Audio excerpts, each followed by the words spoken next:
Good morning my dear student.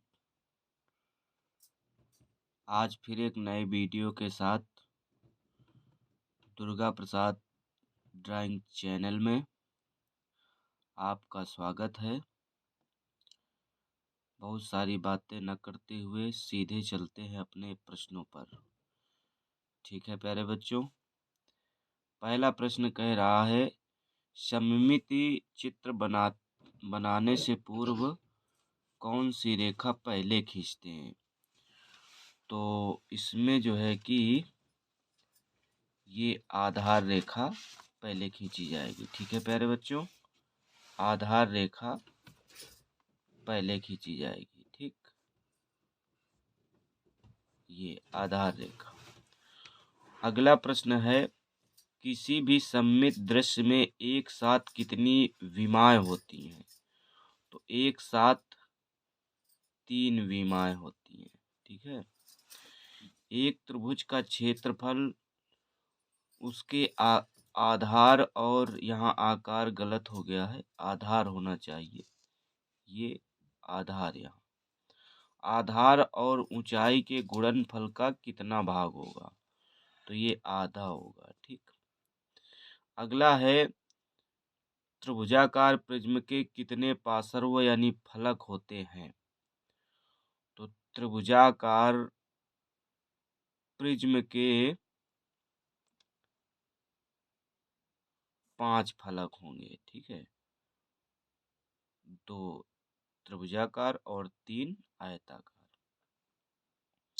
अगला प्रश्न है निम्नलिखित में से किस ठोस में त्रिभुजाकार फलक होते हैं।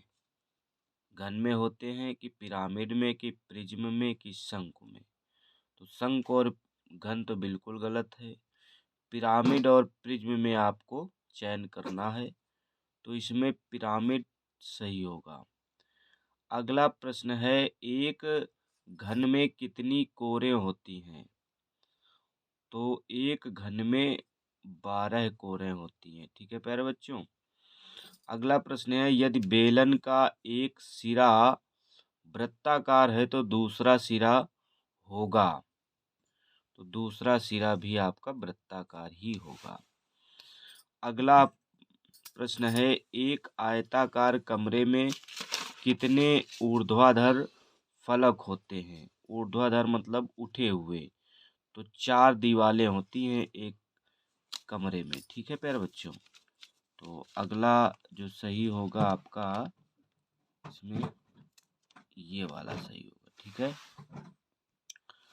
अगले प्रश्न की ओर चलते हैं कि कह रहा है कि 2 वृत्तों के क्षेत्रफल के अंतर के बराबर एक वृत्त बनाने के लिए कौन से त्रिभुज का उपयोग किया जाता है।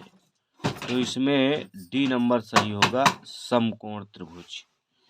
एक घन में कितने फलक होते हैं। अगला प्रश्न है, ये ज्यामिति से संबंधित प्रश्न है प्यारे बच्चों, इनको बहुत ही ध्यानपूर्वक पढ़िएगा क्योंकि बोर्ड परीक्षा में पूछे जाने वाले हैं। ठीक है ना प्यारे बच्चों। तो एक घन में कितने फलक होते हैं। तो एक घन में 6 फलक होंगे। ठीक है, अगला प्रश्न कह रहा है कि घन का प्रत्येक फलक किस आकार का होता है। तो घन का प्रत्येक फलक वर्गाकार होगा। अगला प्रश्न है संपूरक कोण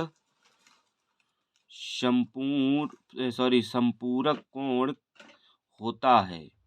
तो संपूरक कोण आपका 120 अंश प्लस 60 अंश वाला विकल्प सही होगा और इसमें कोई विकल्प सही नहीं होगा, क्योंकि 2 कोणों का योग यदि 180 अंश हो तो वो संपूरक कोण होता है। इसमें 120 और 60 180 हो जाएगा। एक वर्गाकार प्रिज्म में कितने आयताकार फलक होते हैं। एक वर्गाकार प्रिज्म में।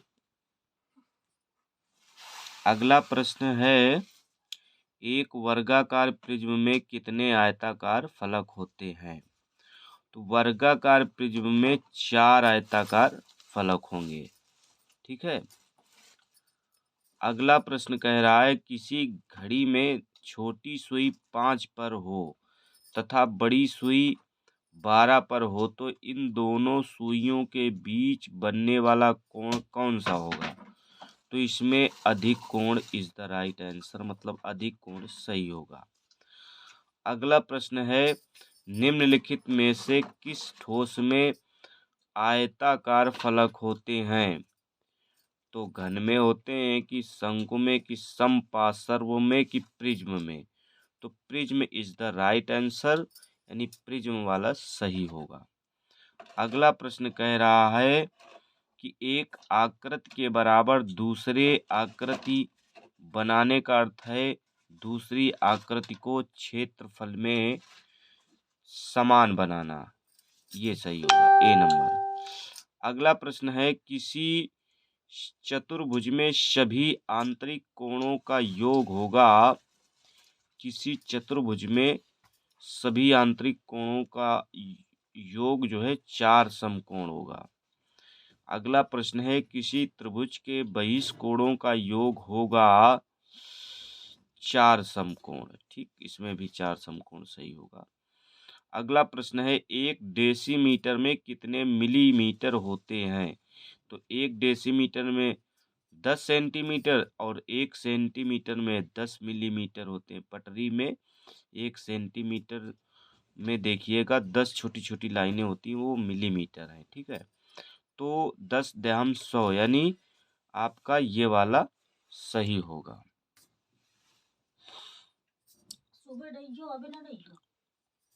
1 डेसीमीटर में कितने मिलीमीटर होते हैं। तो 100। त्रिज्या r वाले वृत्त का व्यास होगा 2r, ए नंबर सही हो। तो प्यारे बच्चों, ये ज्यामितीय कला से संबंधित यानी प्रावैधिक कला से संबंधित प्रश्न थे।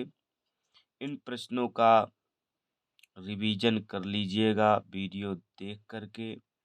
ठीक है, बहुत ज़्यादा हम डिटेल से नहीं बता पाए हैं समय अभाव के कारण।